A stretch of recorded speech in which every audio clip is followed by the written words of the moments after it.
Good morning or good evening, depending on where you're joining us from. I'm Albert Trithart, editor and research fellow at IPI. I'm delighted to welcome you to this event on 30 years of UN Peacekeeping Radio, Lessons for UN Media in a Changing Information Environment. I'd like to thank Fondation Hirondelle for partnering with us on this event. And I'd also like to thank our other partner, UNESCO, as this is one of many events this week celebrating World Press Freedom Day, which was yesterday. Today's event is about UN media, in particular, the radio stations operated by UN peacekeeping missions. When we think about the ways we access information today, for many of us, radio is probably not the first thing that comes to mind. But in many countries, radio remains the main news source for the majority of the population. This is especially true in peacekeeping contexts in Africa, where access to the internet and social media is often still quite low. For more than 3 decades, radio stations have been an integral part of several UN peacekeeping operations. And UN radio stations are currently active in the Central African Republic, the Democratic Republic of the Congo, Mali, and South Sudan. These radio stations allow the UN to share reliable, trustworthy information with people in contexts where reliable information is often in short supply. But UN radio stations also face an array of challenges. Some of these are inherent to the nature of peacekeeping radio. For example, UN radio stations need to strike a delicate balance between their different roles. On the one hand, their role to serve the UN mission as a source of public information, and on the other hand, their role in serving the public as a source of impartial news. UN radio stations also need to balance between their role as a major media outlet and their responsibility to foster a broader network of independent local journalists that will outlast the presence of the UN mission. On top of this, there's the broader array of political and technological changes facing radio stations. It's becoming harder for some to operate because of deteriorating relationships with host states, shrinking civic space, threats to journalists, and disinformation campaigns. There are also questions about the future of UN radio in contexts like the DRC, where peacekeepers are planning their transition out of the country. And then, of course, UN radio stations, like all of us, are confronting a rapidly changing information environment, with information spreading faster than ever through digital channels, and all of us still trying to figure out how to adapt to the impact of new developments like the rapid advancement of artificial intelligence. This raises questions about how UN radio stations can evolve, including by incorporating multimedia elements into their work. So to reflect on some of these challenges and the broader role and future of UN radio, I'm pleased to be joined today by an excellent panel, both virtually and at the table with me. To my right, we have Andrea Cairola, Program Specialist in UNESCO's Freedom of Expression and Safety of Journalists section. To my left, we have Caroline Vuillemin, General Director of Fondation Hirondelle, and we have 2 colleagues joining us by Zoom. Ben Dotse-Malor, the Chief of Communications and Public Information for the UN Mission in South Sudan, who is joining us from Juba, and Abdoulaye Sangaré, Director of Radio de la Paix, who is joining us from Côte d'Ivoire. I'll now turn over to the panelists who will each give some short remarks, and then we'll have time for questions and answers from the audience. For those of you joining on Zoom, please feel free to enter your questions into the Q&A feature at any point. And also for those of you on Zoom, simultaneous interpretation will be available in French and English, and there should be instructions for that in the chat. So I will first turn over to Andrea Cairola. As I mentioned, Andrea is a program specialist in UNESCO's Freedom of Expression and Safety of Journalists section. In this role, he's been involved with providing assistance to media in numerous post-conflict areas in countries in transition, and with assisting in drafting media legislative frameworks and promoting freedom of information. Before joining UNESCO, Andrea worked as an investigative journalist for print media and television and as a filmmaker. So Andrea, within UNESCO, your work focuses on supporting freedom of expression and the safety of journalists. And this is becoming increasingly difficult in an age of rampant misinformation and disinformation and distrust in traditional media. In this context, could you tell us about the role of UN Peacekeeping Radio, how it's changing and how it fits into the broader media landscape? Thank you very much. Good morning for those in the room. Good afternoon, those connected. Thank you to the International Peace Institute for hosting this event, to Fondation Hirondelle for, you hear me? Well, okay. Fondation Hirondelle, of course, for organizing, co-organizing. very glad to be here. As most of you know, UNESCO is the UN agency specialized on promoting freedom of expression, safety of journalists. Broadly speaking, is the agency that was created with a mandate to promote peace through education, science, culture, and through the free flow of information. So we are not been, of course, operating the UN radios that are normally established by a mandate of the Security Council and are part normally of the, as most of you know. But of course, going to your question, allow me to start recalling that not only we are here in New York for the World Precision Day, the global event, but for its 30th anniversary. And also the title of this session is also 30th anniversary of Peacekeeping Radio. I think the coincidence or the overlapping of these two anniversary is not by accident. If you go back to the early 90s, was a very special phase in many countries, including those that were involved with peacekeeping radios. There was the geopolitical development, if I to mention, but of course there was also a technological development in terms of affordability of radio equipment, and then was a time of development of media or liberalization of media. So if we move from, let's say, what happened 30 years ago, and then we fast forward throughout these years, I think some of the takeaway to start with are that the UN Peacekeeping Radio have been, of course, playing a fundamental role in providing public interest information in those very delicate and sensitive contexts in terms of providing information about the peace process itself, but also humanitarian information, educational content. They also, and this is, let's say, the direct impact under their mandate. But I think it's also interesting to mention the fact that they also had a sort of indirect impact on the media development process in many of these countries in terms of professionalization, in terms of setting, for instance, a code of conduct, in term and professional standards, in terms also of inspiring or cross-fertilizing other media development initiative, because of course, as UNESCO, we promote free, independent, pluralist media, as is said by the Window Declaration, which is at the origin of the World Precision Day itself. And also as UNESCO, we promote normally what is a three-tile, historically in terms of broadcast media, three-tile media sector, with of course the role of the public service broadcaster, and to a certain extent the UN radio have been de facto in several of these contexts, playing the role of the public service broadcaster, and then of course the complementary fundamental role of commercial media and community media. Then you will be mentioning the challenges of the new and increased challenge of the media ecosystem nowadays. Allow me to say that radio remains a very powerful tool, remains a very trusted and sometimes the unique source of information in many of the countries where the peacekeeping radios have been or are still operating. And also it's not by accident that this year, the World Radio Day, last February 13, was also had as a global theme the fundamental role of radio in promoting peace. It as a start. Thank you. Over to you.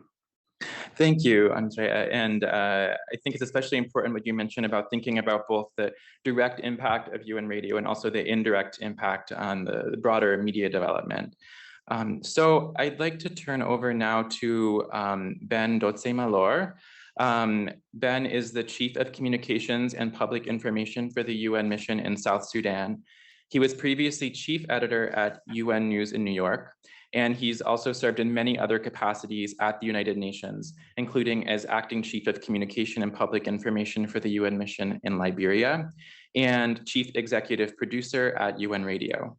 Before joining the UN, Ben worked at the BBC in London for 12 years, so he also brings a wealth of experience from outside the UN system.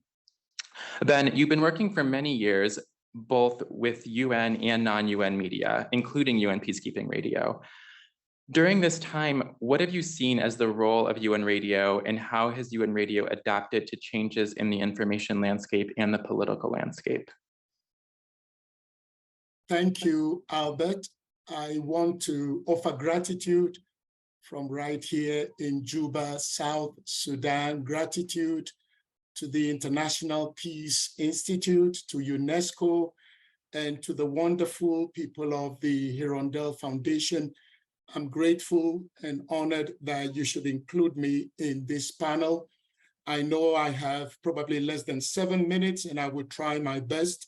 But greetings from Juba. The time is nearly 4 p.m. here in Juba, South Sudan. Because of an avalanche of questions, let me also make it clear that Juba is not near Khartoum. When people hear South Sudan, they don't hear the South, and they are thinking family members, friends, London, New York are wondering, what are we doing? We are safe, we are okay here in Juba, 1,200 kilometers south of Khartoum, where there is trouble. We are deeply concerned about what is happening in Khartoum, but just to say that as best as we can say, we are okay here in Juba.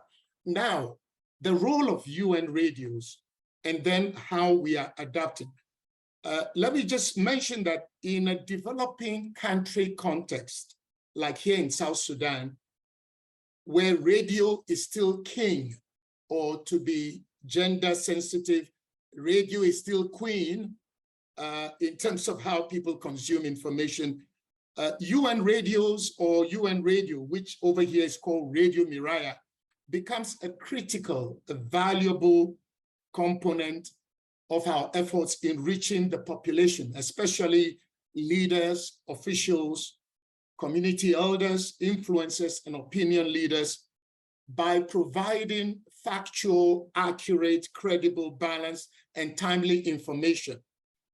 With what purpose? With the purpose that what the United Nations is here for, which is to consolidate peace, to help bring democracy, to ensure that human rights are not abused, that the radio plays this critical role in reaching people.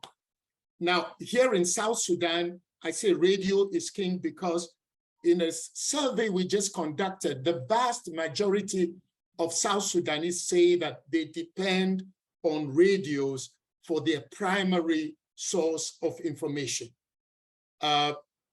Sometimes what we do with our radios here, Peacekeeping Radio can provide life-saving information or information that can prevent violence or conflict in certain communities. Example is vital health information during the COVID pandemic. We've had to use our radio here, Radio Miraya, to achieve that. Radio Miraya, or our communications and information section, helps to train journalists to establish the core ethics and values of broadcast journalism. And many times we serve as public information. This nation, South Sudan, is expected to hold elections in December next year. And we know that Radio Miraya, the UN mission radio, is going to be critical in voter education, in getting information from the Electoral Commission, from the government, or even providing platforms for the political actors to be able to reach out to the electorate. So those are some of the things. And I just want to mention that in the survey we just conducted from the end of January to the 7th of March, what we found out is that here is very, very important information, that the vast majority of South Sudanese, 60%, stated that they got their news from radio. And that is compared to people who found information online, only 8%. People who still depend on newspapers, just 4%. So when you consider the role of Radio Miraya, the UN mission radio, it is critical, largely because those who listen to radio, 80% of them say that they listen to the UN mission radio, which means a lot of people depend on the United Nations mission radio for their basic information. That is a big responsibility that we take seriously. And let me just mention about Radio Miraya. It was set up in 2006, even before South Sudan became a nation in 2011. So the Radio Miraya has been in existence before South Sudan came into being.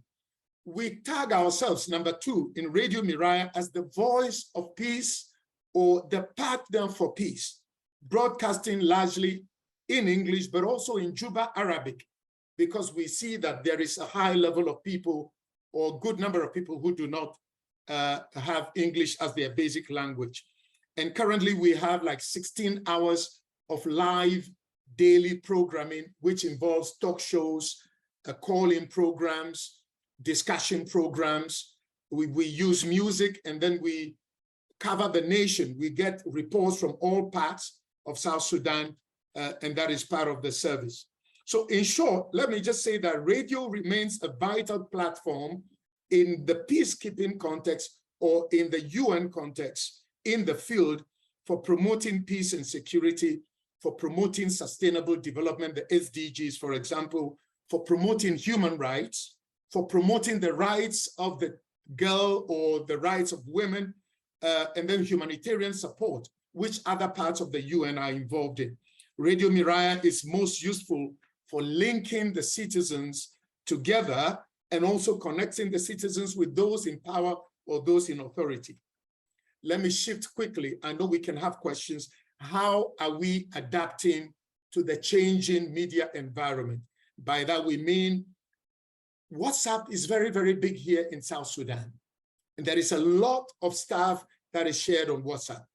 We are having to depend on Twitter and Facebook because many South Sudanese who are living outside of the continent of Africa or outside the country, they are able to use our Facebook pages. They listen live to many of our programs. We use Twitter to propagate and amplify the messaging that we get from our programs. We also have Audio Boom, which means if there is an interview that somebody missed out on, they can go online, click on it, and have access to that. But that is geared mainly towards people who are outside the country because data charges within South Sudan can be quite high, and many people are not having to use their data. But at the same time, I have seen security officers, national South Sudanese on the compound of the UN, listening to Radio Miraya using their phones. You walk or you run past them in the morning or in the evening, and they are listening not through a typical radio, but they are using their mobile phones to listen. And let me also just mention, we've just recruited a social media editor to help us expand and enhance our presence on social media, in the sense that quote cards or certain infographics that we present online are taken sometimes, and before we realize, people are even sharing them via WhatsApp, which is a very strong platform over here. And then we are looking at, we are already increasing our programming for young people. South Sudan has a very youthful population. About 70% of the population of about 12 million people are young people. So our programming is adapted in a way to make sure that young people find Radio Miraya attractive. Can I just touch for 1 minute on challenges? We have become, in a way, victims of our own success because Radio Miraya is so strong. We get requests from governors in the 10 states or local officials asking us to expand. We have 31 transmitters all across the country, and we cover about 70% of the landmass of South Sudan, but we are getting more requests. Could you extend your services to these other parts, because they being there, or Radio Miraya being there, can help us stop conflict and prevent attacks from one community to the other. So we need to also expand beyond English and Juba Arabic and see which other local languages can help us reach more people. Misinformation and disinformation is a challenge for us, especially on social media, and then word of mouth. So we need to take these challenges and deal with them. It is not a big issue as compared to DR Congo or Mali, but we are very vigilant to see that wrong information, hate speech, disinformation do not take hold, and we can use Radio Miraya to combat all this. We also want to acknowledge something that, Albert, you mentioned. Sometimes because we are independent and neutral does not mean that everybody in government is loving us. If we can give a chance to government members and critics of government, we want to be balanced. And sometimes that effort to be balanced does not go down well with some people. And we've had some threats, especially from the Minister for Information, who is trying to maybe maintain a certain level of control over what we do. But we are in negotiations and talks with the government through the Ministry of Foreign Affairs so that we can do our job well, serve the people of South Sudan well, fulfill the mandate of the United Nations, and be a force for good, a force for peace, a force for security, and a force for nation building. I hope that is enough. Once again, thank you for the privilege. Greetings from Juba at about 10 minutes past 4 p.m. here in South Sudan. Thank you. Merci beaucoup. Thank you, Ben. And it's especially important, I think, to be reminded, as you were saying, that in a place like South Sudan, 60% of the population gets their information from the radio. And while social media is growing very quickly, radio is still the most important way of spreading news and information. So I'd now like to turn it over to Abdoulaye Sangaré, who is joining us from Côte d'Ivoire. Since 2017, Abdoulaye has been director of Radio de la Paix, which was formerly the radio station of UNESCO, the UN mission in Côte d'Ivoire. Abdoulaye has nearly 30 years of experience as a reporter, editor, and correspondent, including for BBC Afrique. He also previously served as a special advisor in Côte d'Ivoire's Ministry of Communication. Abdoulaye will be making his remarks in French, so those of us here in the room will be hearing the English interpretation directly. So Abdoulaye, one of the questions facing UN peacekeeping missions is what happens to UN radio stations after missions leave? And you've seen this transition directly in Côte d'Ivoire, where the UN radio station became Radio de la Paix, where you work now. Could you tell us about how this transition took place in Côte d'Ivoire and what lessons this might offer for the future of other UN radio stations? Merci bien, chers amis. Merci à l'Institut international de la paix et merci à la Fondation Hirondelle d'avoir associé Radio de la Paix à ce panel. Au nom de la Fondation Félix Fouet-Boigny, qui est l'administratrice de la Radio de la Paix, je tiens à renouveler mes sincères remerciements et pour aller vite répondre à la question, Radio de la Paix est effectivement une émanation, une conséquence de la cessation de la mission des Nations Unies en Côte d'Ivoire en 2017. Et effectivement, la mission des Nations Unies en Côte d'Ivoire avait une radio qui s'appelait ONUCI FM et le 28 février 2017, ONUCI FM à 0 heure a cessé d'émettre et le 1er mars 2017, à 0 heure 1 minute, Radio de la Paix a pris le relais. Alors, cela s'est fait sur la base d'un protocole d'accord. Un protocole d'accord signé le 1er mars 2017 entre l'État de Côte d'Ivoire, les Nations Unies et la Fondation Félix Houphouët-Boigny, qui est une fondation indépendante internationale affiliée à l'UNESCO. Et ce protocole, je me permets de lire l'article 2 du protocole qui dit « À partir du 1er mars 2017, le gouvernement veillera à la création d'une nouvelle station radio indépendante dont le mandat et les objectifs seront de promouvoir une paix durable, la non-violence, les valeurs démocratiques, la réconciliation nationale, les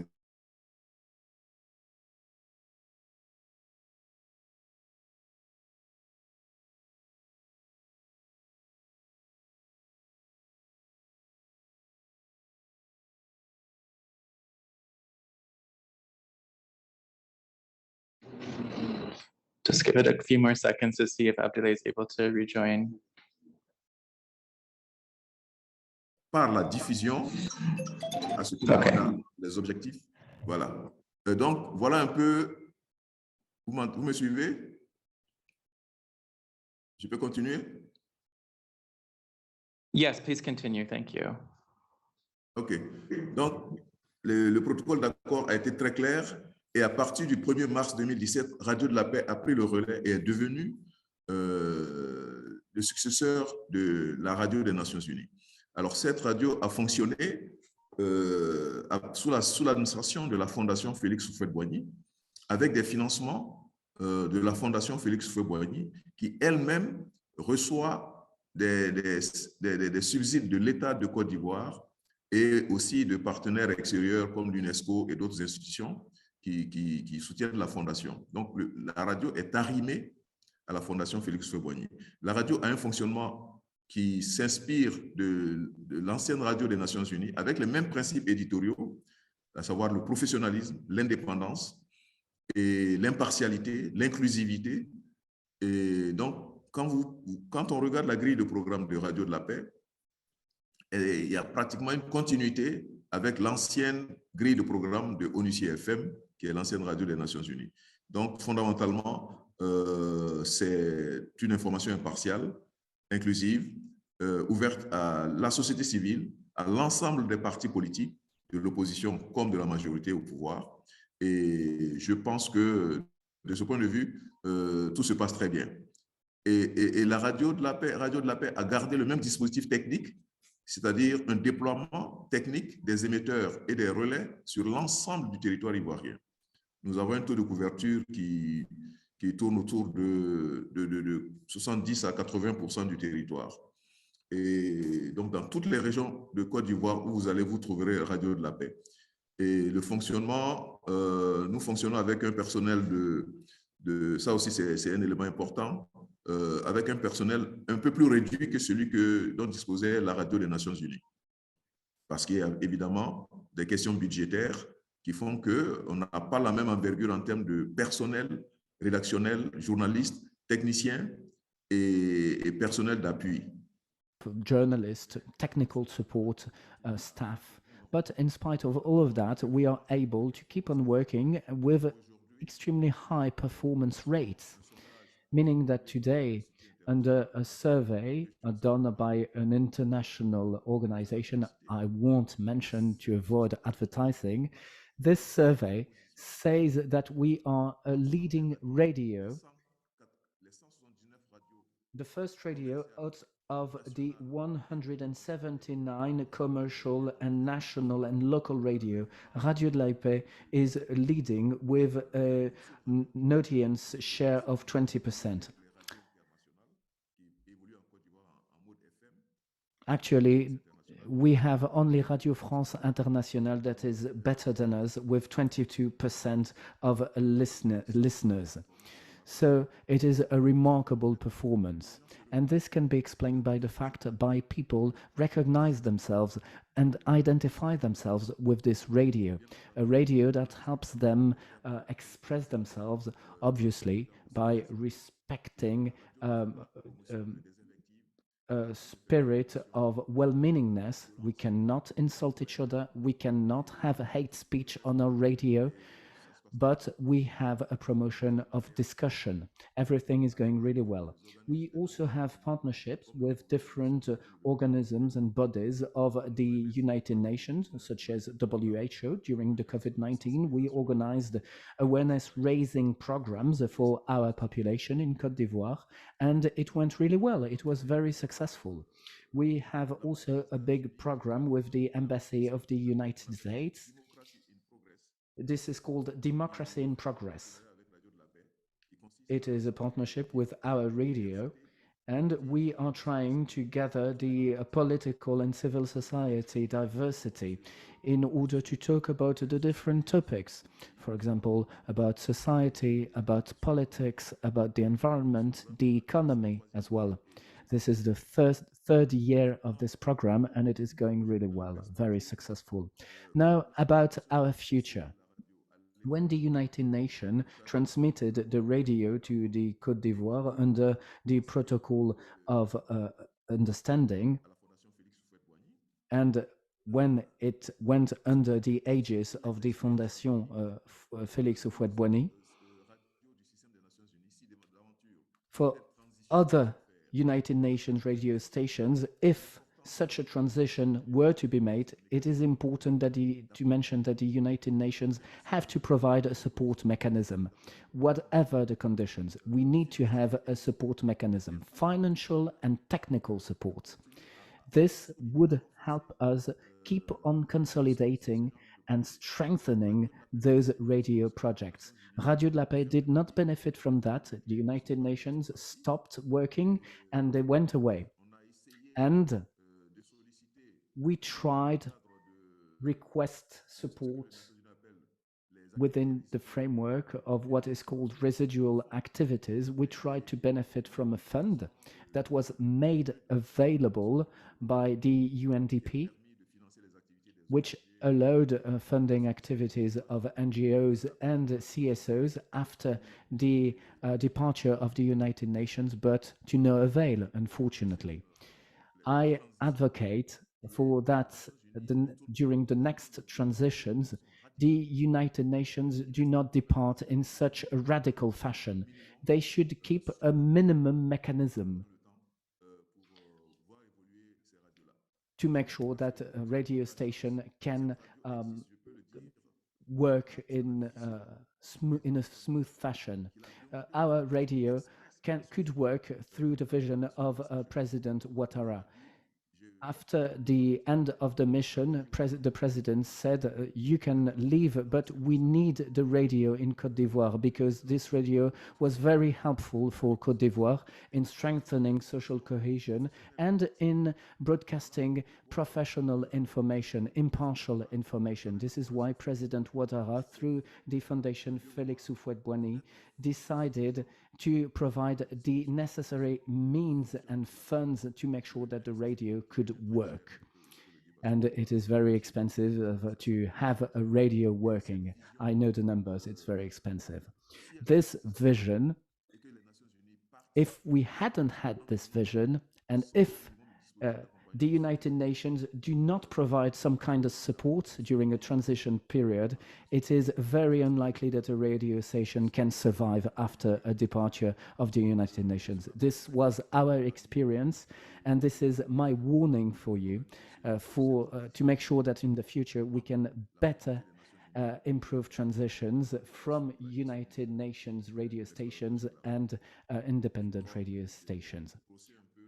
I think that I was able to depict our reality and depict my opinion for the transitions and the future. Should you have questions, I'm all ears. Thank you very much for your attention. Thank you, Abdoulaye. That was very useful to hear about the model of Radio de la Paix, following on from UNOC's radio station in Côte d'Ivoire. And I particularly appreciate your message of lessons for future transitions of UN radio in terms of making sure that the UN continues to support those radio stations after they leave to make sure that they're able to survive and continue functioning. So finally, I'd like to turn to Caroline Villama. Caroline has been the Director General of Fondation Hirondelle since 2017. And she's been working at Fondation Hirondelle since 2003. During that time, she was in charge of the organization's partnership with UNESCO, the UN mission in the DRC, on Radio Okapi. So, Caroline, Fondation Hirondelle has provided support to hundreds of local media organizations and journalists, as well as to several former and current UN radio stations.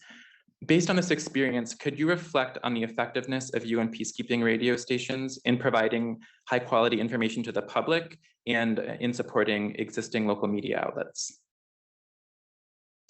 Thank you, Albert.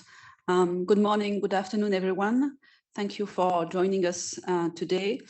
Fondation Hirondelle, as you may know, has a shared experience with UN radio. We designed, helped set up, co-manage Radio Okapi in the DRC from 2002 until 2014, and Radio Miraya in South Sudan from 2006 to 2015. We also had partnerships in Sierra Leone. And today, I would say we are on a more competitive position, healthy competition for diverse media landscapes in Central African Republic, where we have Radio Ndekeluka and where Gira FM operates, and in Mali, where we run Studio Tamani and where Mikado FM operates. To reflect on the effectiveness of information, independent information through UN media, I want to share 4 points with you. The first one, I think, is to be a little bit more explicit and clear about the mandate and the objectives of these media. Providing reliable information, independent information, strengthening the local voices of people in a fragile media landscape is essential when you work towards peace, reconciliation, nation building, national cohesion, and to, in the current days, promote human rights and fight disinformation. But very often in the mandate of these peace operation media, this is not as clearly written and clearly stated. So those objectives should be more clearly integrated within these peace operation media mandates, as they would join the forces of other media development actors, civil society actors, human rights defenders in this fragile context. Because if your priority is to do public diplomacy or strategic communication, which could be fair enough, your objectives, you will not have the same impact on the media landscape and the promotion of access to independent information and freedom of expression. If you want to promote an inclusive peace in a country, then really you should strengthen independent and professional local media and not focus on strategic communication. I think it really comes from what the Security Council puts in the resolution at that level, again, to really promote independent information and access to information. Then that should be reflected also in the SOFA, the agreements between the host country and the United Nations, and within the various policies of the Peace Operations Secretariat Department and others. The second point I'd like to share is to think media when you think about human rights and peace process. Today, there is a momentum, and we should all use it, that independent information, reliable media have a crucial role to play in any society, in the fragile society, in the middle-income societies, in the developed societies. But very often that role of media is undermined or misunderstood. And thinking media would help the overall UN system, because every agency, every department would benefit from a reliable, well-functioning, and at the service of the people media landscape and media system. I am not working for the UN, but we often hear that, you know, integration is the holy grail for the UN, that everything that is designed, that is invested into, should benefit the agencies, the peace operations, the peace effort, and so forth. A UN media or a well-thought media tool that would serve all these actors, promoting human rights, promoting peace, including people in discussion, getting two ways, bottom-up and top-down type of information would really benefit everybody. The third element is to act comprehensively and responsibly. It was said by Ben, becoming the leading media or being part of the media that count for people on a day-to-day basis implies a lot of responsibility. And sometimes the UN shy away from this responsibility, unfortunately. One of the responsibility is to, again, act in favor and in support of the local media landscape.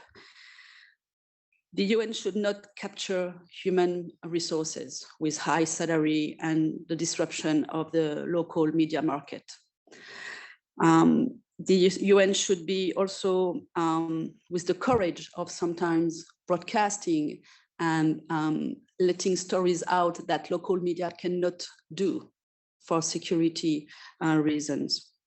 It should contribute to protect the local media. The safety of journalists is at the heart of UNESCO mandate. And sometimes there is a protection of the UN journalists working in this context, but not the other local journalists. So that acting responsibly is very important when the UN is an actor and a key actor in a fragile media landscape. And my last and fourth reflection is really to, it sounds obvious, but it's important to say it, contextualize each approach and assess what is needed, who are the actors, what are the gaps, and adapt the models to every context. Too many times we have seen the creation of a UN media because this is what the UN do. In some cases, there was even an assessment that it should not, the conclusion was that it should not be, there should not be a new radio created.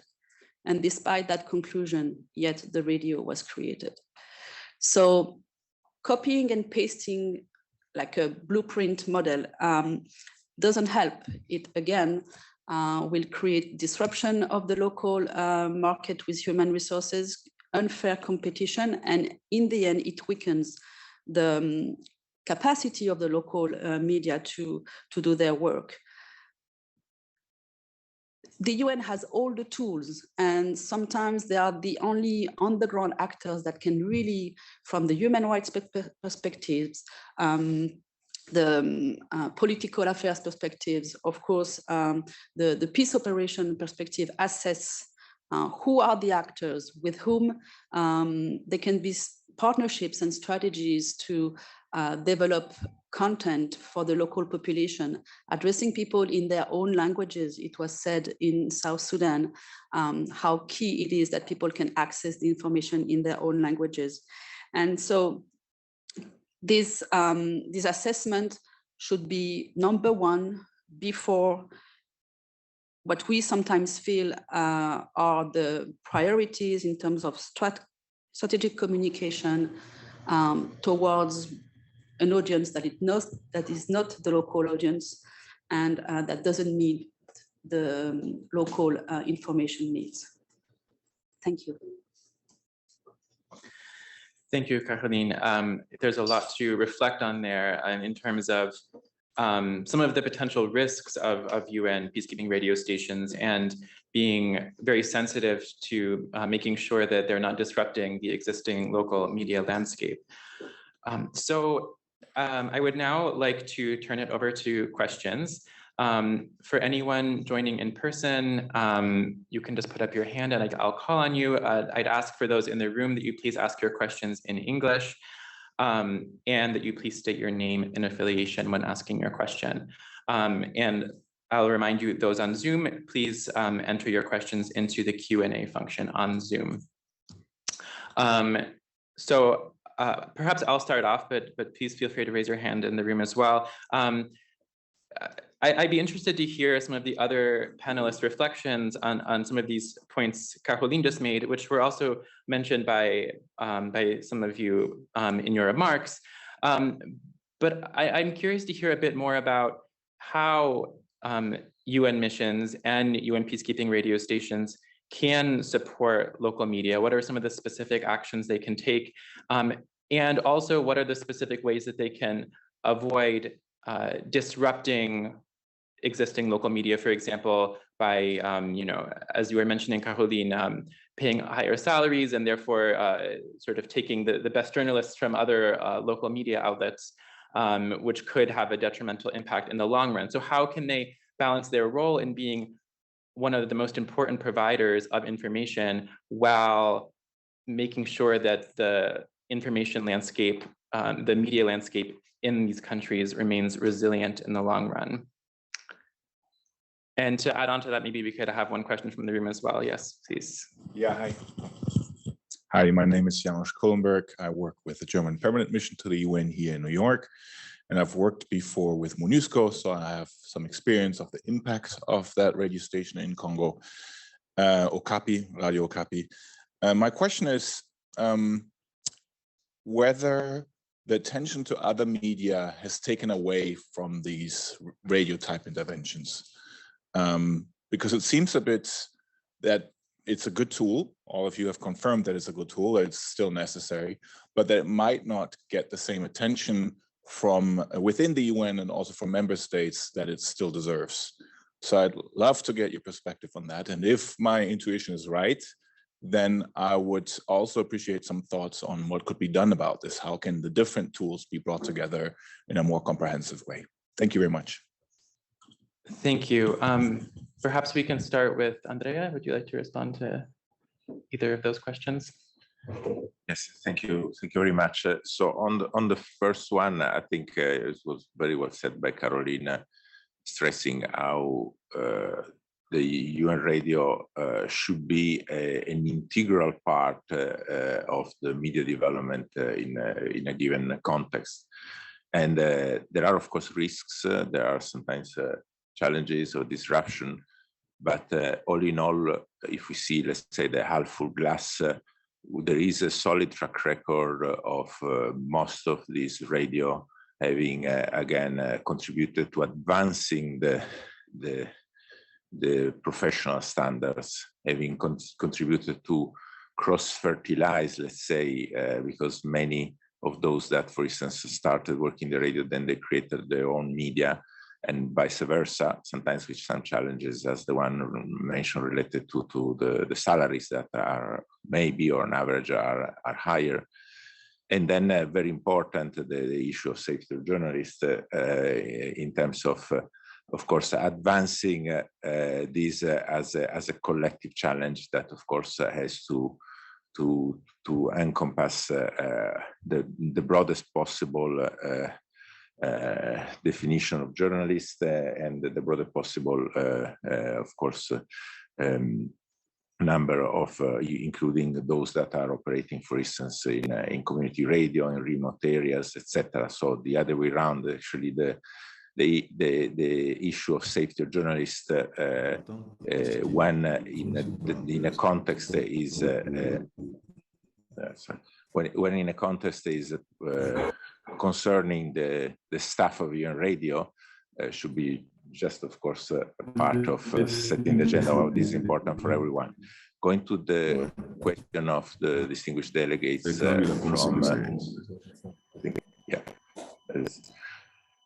going to the question of the distinguished delegate from Germany, it's a very important point that you're making. I think that the importance of radio, the importance of media development, the importance of freedom of expression, the importance of safety of journalists has to be reaffirmed and repeated. And if, as you said, there is the risk that this is a bit sliding down in the agenda, there countermeasures should be taken, because it's exactly in this time where we have these challenges related to the development of the digital environment, misinformation, disinformation, sometimes hate speech, that public interest content, including through radio, can be part of the response to that, to tackle these challenges. Thank you. Thank you. Ben, would you like to respond to either of those questions? Thank you, Albert, for the opportunity. And let me say a belated thank you to our colleague, Caroline, because They actually started Radio Miraya here in the beginning. I also want to compliment Andrea, because here in South Sudan, UNESCO plays a very, very important role in training journalists. So let's working across the divide or the different parts of the system. UNESCO is a big supporter of media training in South Sudan, and we must give them credit for that. We in the UN missions, communications, strategic communications, and public information section, we also are coming alongside to see what we can do through the Union of Journalists of South Sudan, which leads me to my second point, forging alliances with local media through the Association of Journalists. I have gone to see the Director General of the national broadcaster, the SSBC. The SSBC doesn't have the reach that the United Nations Mission Radio has got across the country. So we are working with them to say, look, there is a way we can work together. For example, I went to the SSBC compound and we found out that there was maybe a generator. When we started, I think we started in the compound of SSBC. And we are looking at how that generator can help the national broadcaster to do better. So some sort of symbiotic cross-fertilization so that we are all in this boat together. In actual fact, I visited one of the most viable radio stations here called iRadio. iRadio is funded by USAID, and they do a great job. Sometimes they get into trouble with the government. And we went there and told them that, look, we are not in competition with one another. We complement each other's work. And we have that understanding that whatever we can do for the sake of media freedom, press freedom, building sustainable peace, building democracy, we are all in this together. And we are not enemies of one another. Third point is to facilitate the work of the national media or the local media, even international media, which means, here is an example. There is one state in South Sudan called Unity State. The place, 90% covered by floods, effects of climate change. 90% of the landmass is covered by flooding, and people are not able to do what they should do. Except a portion in Bentiu, which is the state capital, that United Nations peacekeepers have gone to build dikes, some as tall as 2 meters, 3 meters. Otherwise, you would go there and the whole place would be covered by water. So we are making plans to take national broadcasters from Juba, get them on UN flights to this area so that they can tell the story to the people. There is one way we, as United Nations media, we can say these things, but it's another thing for the national broadcaster that we facilitate. So facilitate and give them opportunities to go and cover things. And then finally, point number 4, share resources. Whatever resources we have, if there are, let's say, some recorders that we in the UN mission media team are no longer using, we want to make that available to colleagues who do not have the same resources. And we want to find ways of supporting them in terms of logistics, in terms of resources, but basically working together as one. You mentioned finally that we shouldn't be poaching good talent from some of these places and then just paying them well within the UN system. But as I'm saying, we are trying to work so much so that even those who probably provided talent that currently work for the UN mission, their radio original places of work can still benefit. We are not trying to keep them down so we can rise. We need all of us to rise together. Thank you. Thank you, Ben. Abdoulaye, I'm not sure if you heard the questions because you dropped off for a bit, but we actually have one question. Well, we had many questions on Zoom, but we have one question specifically for you, Abdoulaye, so maybe I'll add that into the mix here. The question is from Lucy Tetegan. And she asks what some of the practical difficulties you have encountered with Radio de la Paix and how you see the future of the station. What are some of the ways that you are going to be looking to ensure its autonomy in the long run? Alors, merci pour cette question. Thank you very much for this question. This allows me to be very accurate.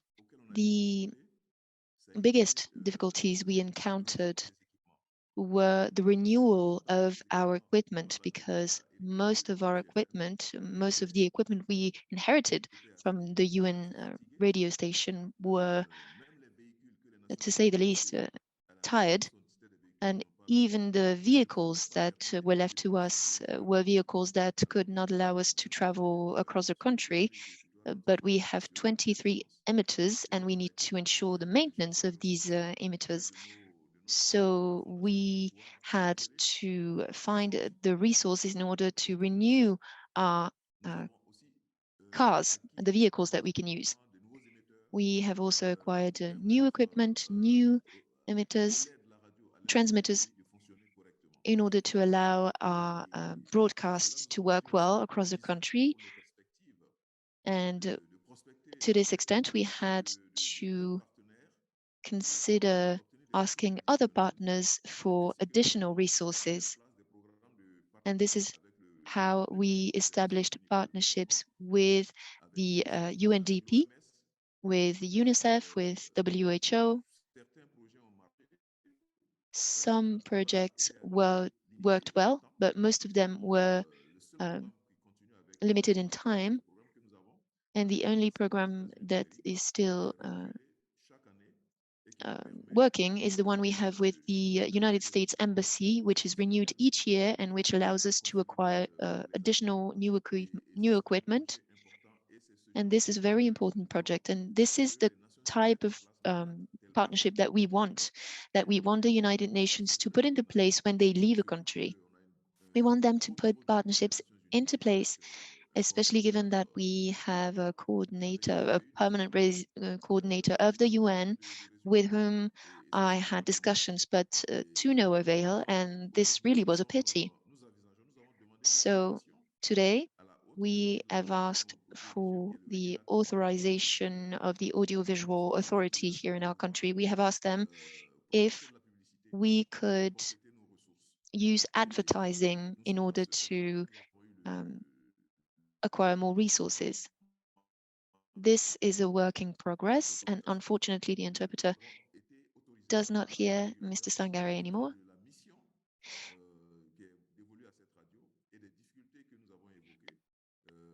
So we encountered many difficulties in order to start working with advertisements.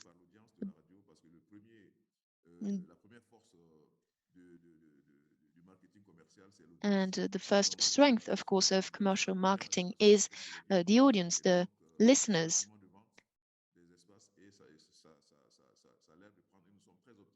But currently, this advertising project is going well. We are very optimistic.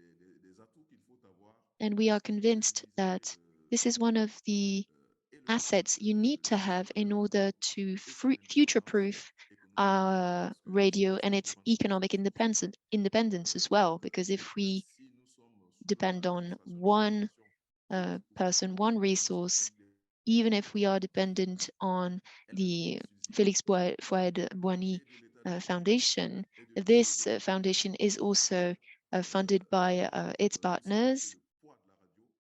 And we know that if we only depend on them, this will weigh heavily on the independence of our radio. So this is why we started considering an array of funding resources, and this is an ongoing process. I don't know if I answered your question, but this is what I could give you as an information. Yes, but again, I wish to insist. Oh, sorry. Yes, can you hear me? I wish to insist on the fact that I want the United Nations to hear us. for the next projects, the next transition periods, we need to insist on transition projects being put into place by the United Nations in order to ensure the viability in the long term of the radios. Thank you. Thank you. Caroline, did you want to add anything following up on any of these points or any of the questions? Two things that echo what we try to pass on for messages, not only to the UN, to any actor that is involved in strengthening independent media and providing information, is to think long-term. Building an audience, building trust with the population takes time. And if you leave, it was said, if you leave abruptly a media landscape, you deprive people from a basic human rights, the right to information.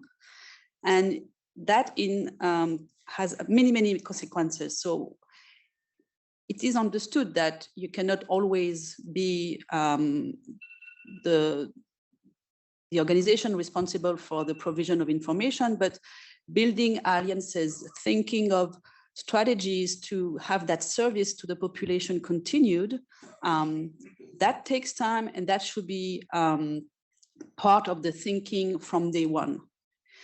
And I think one of the responsibility of all of us is to think that this service to the population, it's immoral and it's very damaging when it stops, because a mission closes, or because funding stops, or because political decisions make that this country is not a priority anymore. Thank you. Thank you, Caroline. So we only have about 10 minutes. So perhaps we'll only have one more round of questions. And we have lots of questions in the audience and on Zoom, unfortunately, so we're not going to be able to get to all of them. But perhaps I can take one from the room, and then I have a couple on Zoom as well. Yes, please. Thank you.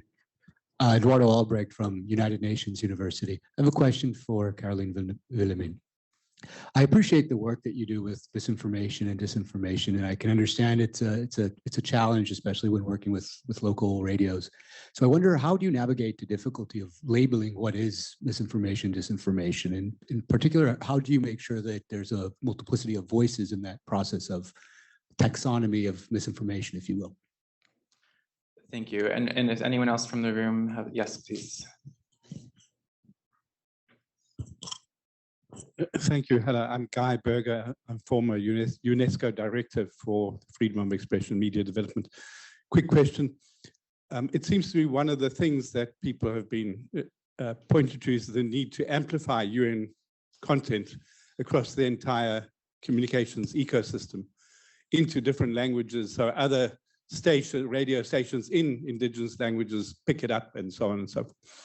And it seems to me that the question of how the UN radio can amplify its message more across social media, other media, and so on, is related to understanding what's happening in the media ecosystem, and that requires research. And that's my question. I'm very interested as to whether UN radio, with partners like Hirondelle, could really drive research into how content is flowing in the ecosystem, and how UN radio can play a role to increase or amplify what it's doing beyond its immediate transmission. So research, that's what I'd like to hear about. Thank you. And anyone else in the room? Yes. Yes, hi, my name is Roya. I'm a PhD student from Germany, from the Technical University of Dortmund, and I've been investigating UN media policies and activities for the last 5 years, I guess, with a focus on UN radios in Liberia, Sierra Leone, and Cote d'Ivoire. And yes, just a very brief comment on Liberia and Sierra Leone. I can for sure underline what has been said already. The UN radios itself had a huge impact on both peace building and media development, but also there were two major challenges: market distortion and that the UN radios are biased towards the UN and governments. So, and then there's the huge challenge of exit and transition strategies. We've heard already many of the problems. And in Sierra Leone, it was supposed to become a public broadcaster, but from my point of view, it didn't work out because it's not a public broadcaster as we understand it. It's a broadcaster that is under the control of the government. So that I would say has not worked out.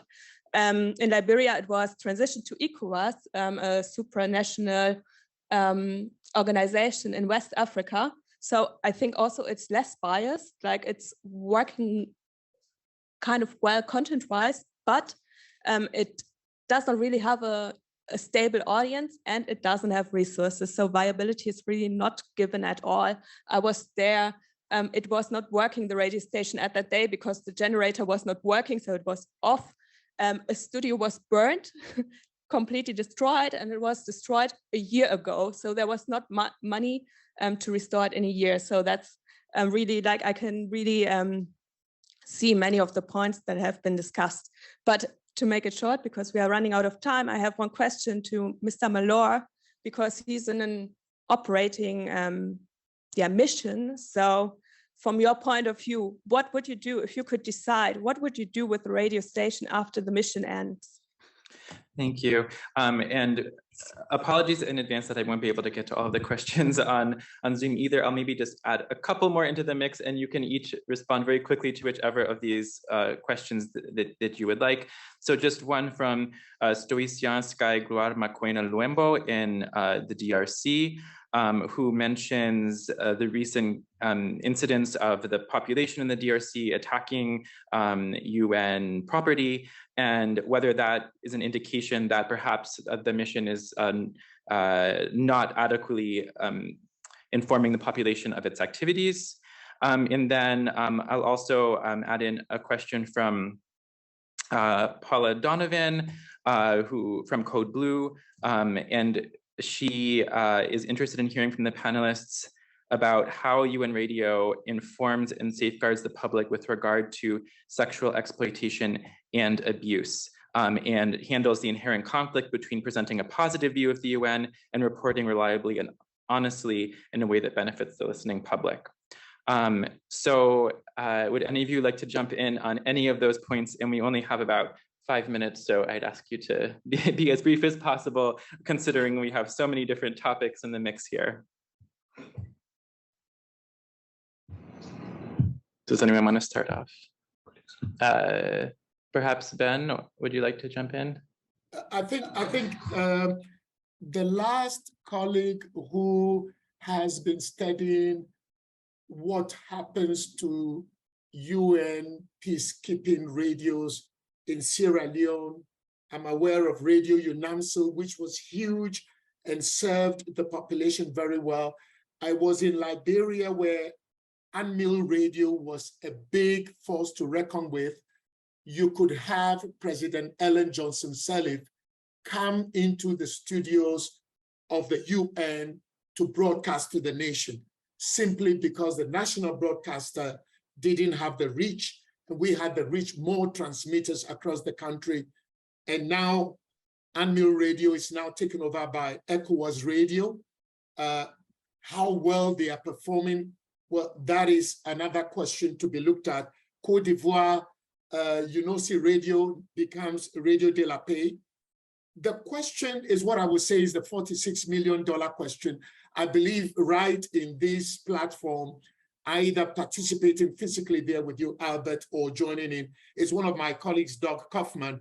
And he has been exploring and examining this question. What do we do with the radios when we leave? There was that tendency in the UN that we just can't hand them over to the government and then turn them into government entities, but we should find independent boards or organizations that can run them in a fair, democratic, balanced way, maybe sometimes modeling my former employers, the BBC, where they can be independent public broadcasters.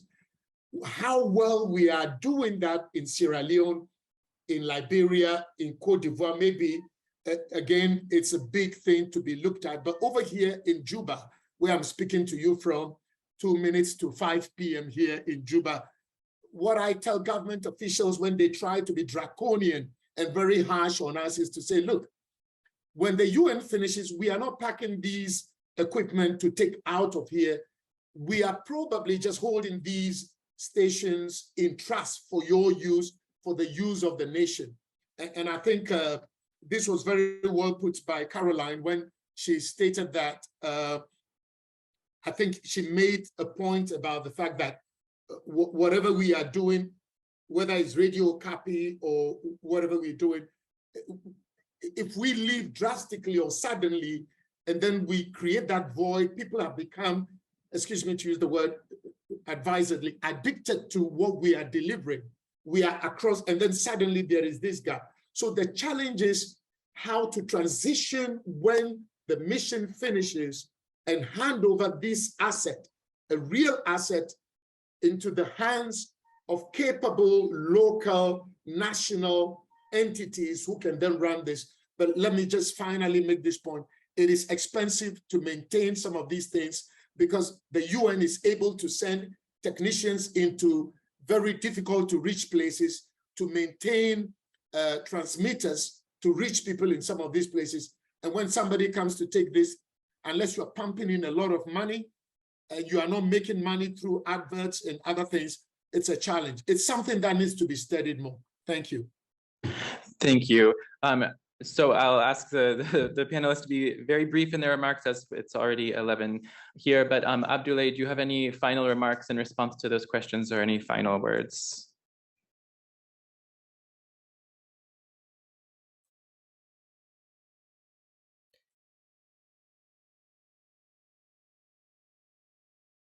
Oh, Abdoulaye, I'm not sure if you heard. Yes. Yes, okay. Do you have any final remarks, Abdoulaye? Or if not, we can go to the other panelists. Okay, perhaps you're not hearing. Andrea,